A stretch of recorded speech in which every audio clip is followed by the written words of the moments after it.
Gonna be a great year, starting right now, baby. Right now. What up, guys? Welcome back to my NBA 2k13 My Career with my player KB. Obviously with the Dallas Mavericks, if you've seen after the Rookie Challenge, gets drafted by Dallas. And now he is coming off the bench here in his first NBA game. Not a very long one, as you know. Coming off the bench, you're not going to get a ton of minutes, but hopefully you guys like this, the way I cut up this. We're going to go through each game, show you the highlights, and then go to the questions and answers. I know you guys want to see that, so here we go. Things go as you expected.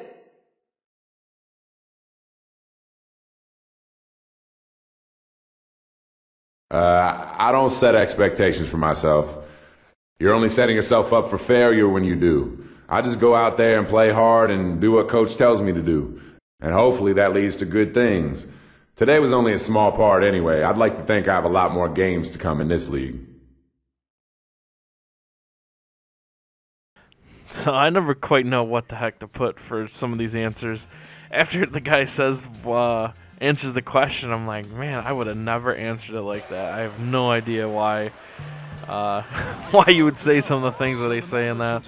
And clearly your answers in those questions affect how your teammates view you, so whether or not they're going to even pass you the ball or not, and then how your local fans and local media and all that kind of stuff. And then you always hear after the game, after you've done those conversations, in the next game the announcers will talk about sometimes they will talk about the way you answered that question, whether or not you called out a teammate, called out a coach, or maybe you said some positive stuff about the team. A lot of times they're going to point that out, and then you can kind of really gauge how much effect that question and answer had on your guy.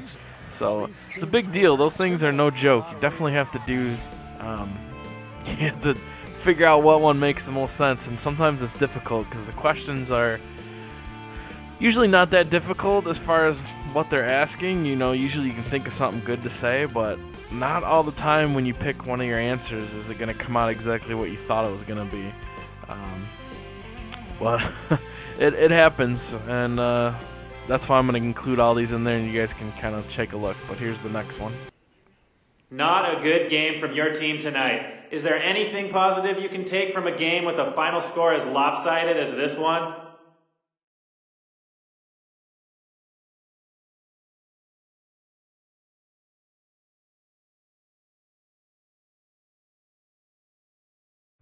I don't think so.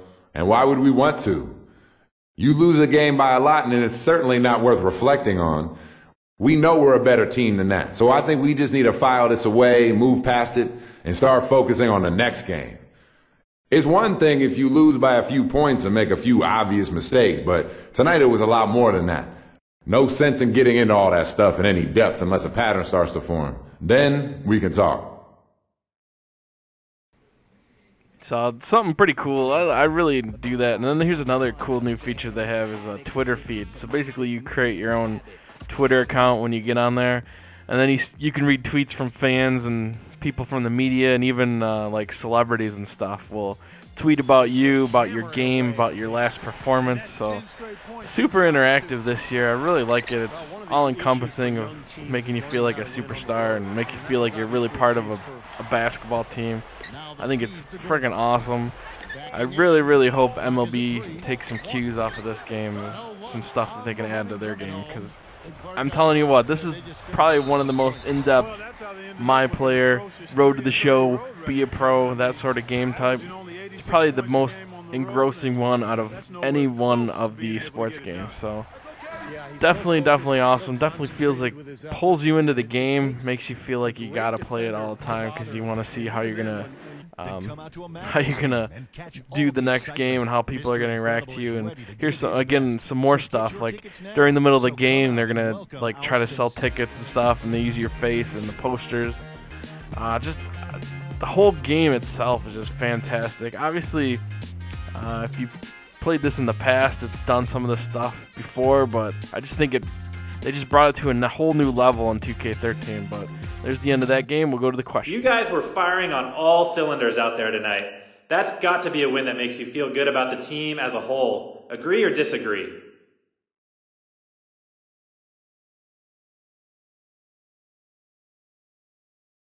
Yeah, it was a good win for the team, man. We did what we were supposed to do, and it made a difference. It's always easier when you can build a little cushion like that. There's less pressure, not as much of a sense of urgency. And you feel like you can play your own game without worrying too much about the score. If only every game was like that, man. So obviously coming off the bench, still early in my rookie season here. Don't get a whole lot of playing time, so you're not seeing tons and tons and tons of highlight reel footage or a ton of stuff happening in each game. You're just getting a few things here and there. One thing that's kind of difficult with this game is earning the virtual credits. I think they're called, I know they're VC. Basically, after every game, everything you do, like this shot here, you'll see made a shot +2, so you get 2 coins for that.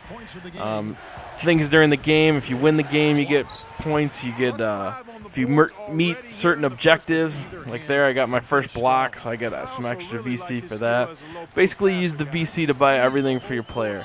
So you use it to buy upgrades for your shooting, your upgrades for your speed, all your normal attribute stuff you would use training points for, you now use VC. And obviously the more that you add into it, the more expensive each attribute costs, which is cool. I definitely like that. The problem is it's kind of hard to earn a lot of VC in this game. A couple other things that you can use the VC for is they have these training classes you can go to. Basically, like I can get trained by Larry Bird for how to hit certain type of jump shots. They cost a certain amount of VC, and then after you're done with the class, it gives you some attribute stat upgrades, which is cool. You also use the VC to add things to your player. So, like if you wanted to have like wristbands, or you wanted to have like a headband, or things like that, you have to use VC to buy those type of things. So kind of cool idea of how all that works. It's just, it seems like everything costs a ton.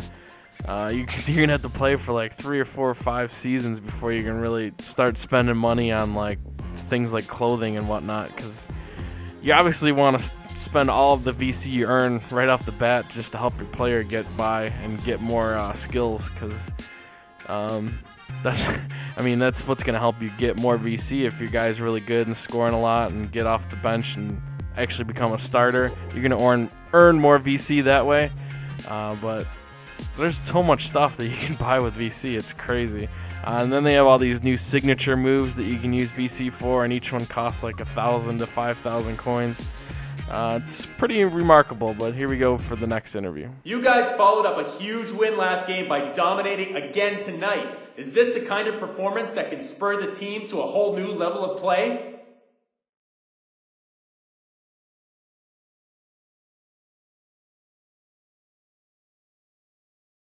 I hope so, man. I'm already playing at a higher level.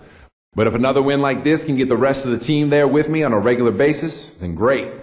Winning is contagious. So I hope if we can keep racking up big W's, it'll be enough to get my teammates playing like this all the time.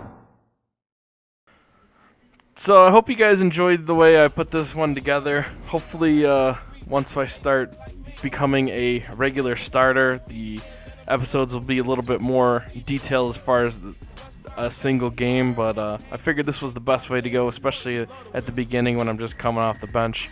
But leave your comments below and let me know how you think this episode went, and I'll talk to you later. Peace.